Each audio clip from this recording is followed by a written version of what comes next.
En una ocasión tomamos un taxi de regreso a casa, veníamos platicando con el taxista, el cual nos contó lo que a continuación les voy a relatar. Venía por Fray Servando y me hizo la parada un señor que se veía algo desaliñado, pero con pantalón y abrigo de vestir, además que llevaba una botella de licor. El señor me dijo que lo llevara a los Dinamos. Yo accedí, pero le comenté que le iba a salir caro. Me dijo que por dinero no había problema. Ya en el taxi el señor no dejaba de tomarle a la botella y me decía que no le importaba nada y que me iba a dar todo su dinero.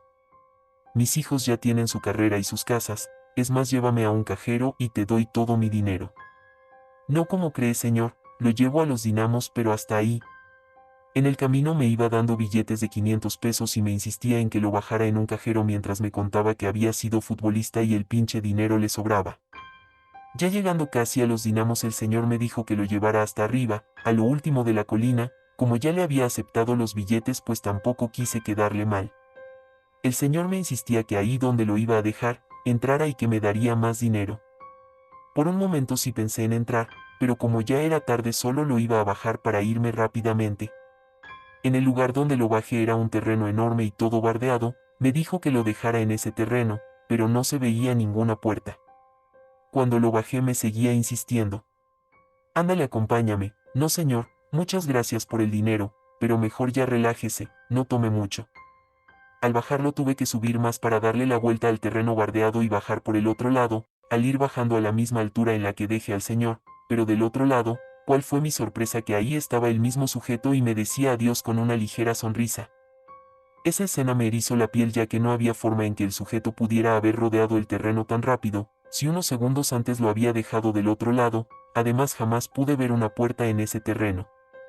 A mi tía le pasó algo extraño. Ella cuenta que fue a Ciudad Sahagún de compras y alquiló un taxi para que la llevara y trajera de vuelta, pues en carro era como 40 minutos de viaje en cada recorrido.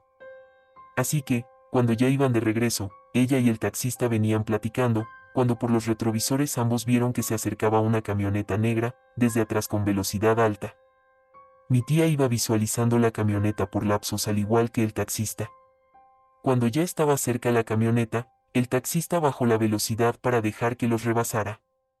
Ellos seguían avanzando y avanzando, pero la camioneta jamás los rebasó, por lo cual voltearon para visualizar a la camioneta. ¿Cuál fue su sorpresa? Que ésta ya no estaba. Esto fue raro porque no había camino alterno por donde desviarse.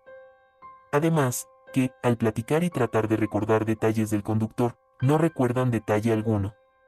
También mi tía dice que pensó en algún accidente que hubiese tenido la camioneta, pero tampoco hubo sonido alguno o señas de ello. Igual recuerda que fue un lapso en el que solo iban ellos en el camino a pesar de que eran como las 3 de la tarde. Esto pasó hace 7 años aproximadamente. Javier, un amigo que tenía un taxi, nos pidió acompañarlo en un viaje nocturno de ida y vuelta en la misma madrugada, por un préstamo que le habían hecho, así que, sin preámbulos, aceptamos Héctor y yo. Emprendimos aquel viaje a Zitácuaro. Pasamos a comer unos tacos buenísimos a Toluca y en esta ocasión, nos fuimos por la libre, con tranquilidad ya que pocos carros circulaban a esa hora. Todo normal hasta llegar a la carretera que va hacia Zitácuaro. Ahí comenzó una plática de fantasmas y cosas que pasaban por la zona. Incluso, hoy caigo en cuenta, que pasé por aquella carretera donde se aparece el camión fantasma, la misma donde, según me contaba Javier, un matrimonio perdió la vida, por lo cual, parejas que pasan por la misma carretera a altas horas de la noche sufren las mismas consecuencias. Yo iba encantado escuchando estas historias. Al llegar a la entrada de la autopista donde se separa Michoacán y el Estado de México, Javier contó una historia que me impactó mucho. Javier estaba acostumbrado a hacer ese viaje al menos una vez por semana, a veces solo, a veces acompañado. Aquella vez, me contó que lo acompañó su cuñado. Antes de llegar a la autopista, que es más o menos como a la mitad de una subida, vieron a menos de 100 metros un ave grandísima. Más o menos el tamaño de un avestruz, pero esta, al abrir sus alas, ocupaba los 2 carriles de aquella carretera. Al ver que no podría evitar el impacto cerró los ojos. En un instante, aquella ave saltó hacia el taxi para irse volando hacia el sentido contrario. La segunda historia fue en el transcurso de la autopista, en la cual, Javier cuenta que hace años, el crimen organizado le tendió una emboscada al ejército mexicano, acorralándolos en aquella autopista. Autobuses incendiados impedían el paso.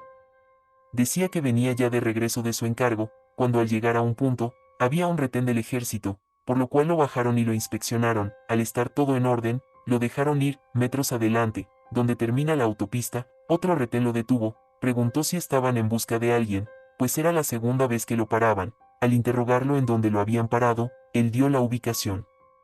2 soldados fueron a verificar la información, pues no tenían permitido entrar a Michoacán, por lo cual, era imposible que hubiera un retén atrás. Al llegar los soldados, comentaron que no había nadie y lo dejaron seguir su camino. Él dice que a lo mejor fueron aquellos soldados que perdieron la vida por el crimen organizado.